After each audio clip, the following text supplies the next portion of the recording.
नमस्कार, आप देख रहे हैं द बेस्ट टॉक मीडिया और मैं हूं आपके साथ साध्वी दुबे। केंद्रीय गृह मंत्री अमित शाह ने कोलकाता में एक प्रेस कॉन्फ्रेंस का आयोजन किया, जिसमें उन्होंने बंगाल सरकार पर जमकर निशाना साधा है।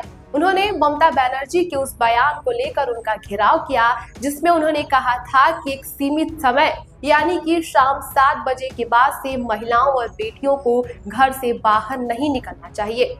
उन्होंने ममता बनर्जी पर सवाल खड़े करते हुए कहा है कि क्या ये मुगलों का शासन है? ये अखंड भारत है और स्वतंत्र भारत है, जिसमें सबको समान अधिकार है और महिलाओं को भी पूरी तरीके से स्वतंत्रता दी गई है।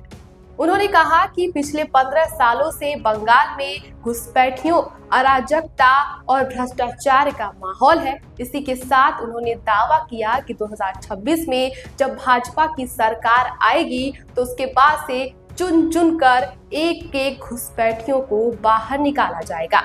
उन्होंने कहा कि अगले साल यानी कि अप्रैल में जो बंगाल चुनाव है, उसमें भारतीय जनता पार्टी प्रचंड बहुमत के साथ जीत हासिल करेगी और अराजकता, भ्रष्टाचार को बंगाल से जड़ से निकाल कर फेंकेगी।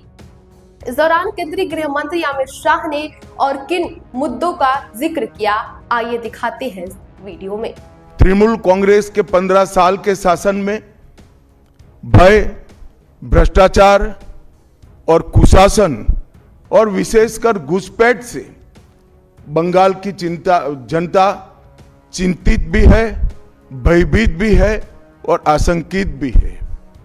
हम भारतीय जनता पार्टी के सभी कार्यकर्ता बंगाल की जनता को आश्वासन भी देना चाहते हैं और वादा भी करना चाहते हैं कि मोदी जी के नेतृत्व में बंगाल में भारतीय जनता पार्टी की सरकार बनने के साथ ही यहां की विरासत को हम पुनर्जीवित करेंगे। विकास की गंगा फिर से बड़ी तेज गति से बहेगी और गरीब कल्याण, जो बंगाल का आज बहुत महत्वपूर्ण मुद्दा बना है, देश भर में जहां जहां एनडीए सरकार है, भाजपा सरकारें हैं, हमने गरीब कल्याण को प्राथमिकता दी है। यहां पर भी गरीब कल्याण को प्राथमिकता दी जाएगी और इस सब के साथ साथ एक ऐसी मजबूत राष्ट्रीय ग्रिड बनाएंगे जो बंगाल से घुसपैठ को समाप्त कर देगी। इंसान छोड़ दीजिए, परिंदा भी पैर नहीं मार पाए, इस प्रकार की एक मजबूत ग्रिड की रचना हम करेंगे और न केवल घुसपैठ रोकेंगे, सारे घुसपैठियों को चुन चुन कर भारत के बाहर निकालने का काम भी भारतीय जनता पार्टी की बंगाल सरकार करेगी। आज ममता बनर्जी के नेतृत्व में भ्रष्टाचार के कारण पूरे बंगाल का विकास एक प्रकार से थम गया है। मोदी जी की सारी लाभकारी योजनाएं जो पूरे देश में गरीबी का उन्मूलन कर रही है, यहां पर टोल सिंडिकेट के भेंट चढ़ चुकी हैं और हर योजना डेड एंड पर पहुंच चुकी है। 14 सालों से भय और भ्रष्टाचार ये बंगाल का पहचान बना हुआ है। बीजेपी सरकार का संकल्प 15 अप्रैल 2026 के बाद जब भाजपा सरकार बनेगी, बंग गौरव, बंग संस्कृति, उसके पुनर्जागरण की हम फिर से शुरुआत करेंगे और विवेकानंद जी, बंकिम बाबू और गुरुवर टैगोर और श्यामा प्रसाद मुखर्जी के स्वप्न का बंगाल बनाने का हम फिर से एक बार प्रयास करेंगे। और आज मैं फिर से एक बार कहना चाहता हूं, भारतीय जनता पार्टी के लिए ये बंग भूमि बहुत पवित्र और बहुत मायने रखने वाली है, क्योंकि हमारी स्थापना, भारतीय जनता पार्टी की स्थापना, भारतीय जनसंघ की स्थापना यही बंग भूमि के बड़े नेता श्यामा प्रसाद मुखर्जी ने की है। भारतीय जनता पार्टी की स्थापना से स्वामी विवेकानंद और बंकिम चंद्र चट्टोपाध्याय, इनका अनुकरण भारतीय जनता पार्टी ने अपने सभी सिद्धांतों के अंदर किया है। मित्रों, आज जब मैं कह रहा हूं कि इस बार 26 के बंगाल के विधानसभा चुनाव में बंगाल में हमारी सरकार बनेगी, इसका मजबूत आधार भी भारतीय जनता पार्टी के पास है। मैं आपको 2014 से 2024 तक के चुनाव के यात्रा के परिणामों को बताना चाहता हूं। 2014 के लोकसभा चुनाव में हमें 17% वोट मिले थे और 2 सीटें मिली। मेरी बात जरा सभी पत्रकार बंधु ध्यान से सुने। 2014 के चुनाव में हमें 17% वोट और 2 सीट मिले थे। 2016 के विधानसभा चुनाव में हमें 10% वोट मिले और विधानसभा की केवल 3 सीटें मिली थी। फिर 14 से 19 के बाद 19 के लोकसभा चुनाव में हमें 41% वोट मिले और 18 सीटें मिली और 21 के विधानसभा चुनाव में हमें 38 वोट मिले और 77 सीटें मिली।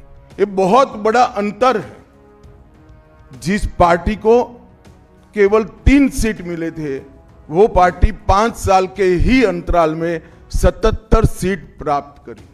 और इसका नतीजा देखिए, कांग्रेस जिसकी एक प्रकार से स्थापना ही बंगाल से शुरू हुई, वो कांग्रेस पार्टी बिग जीरो पर पहुंच गई और 34 साल तक शासन करने वाला कम्युनिस्ट गठबंधन भी एक भी सीट प्राप्त नहीं कर पाया और हमने मुख्य विपक्ष का स्थान प्राप्त किया। आज शुभेंदु जी मेरे साथ यहां पर बैठे हैं, वो हमारे प्रतिपक्ष के नेता हैं।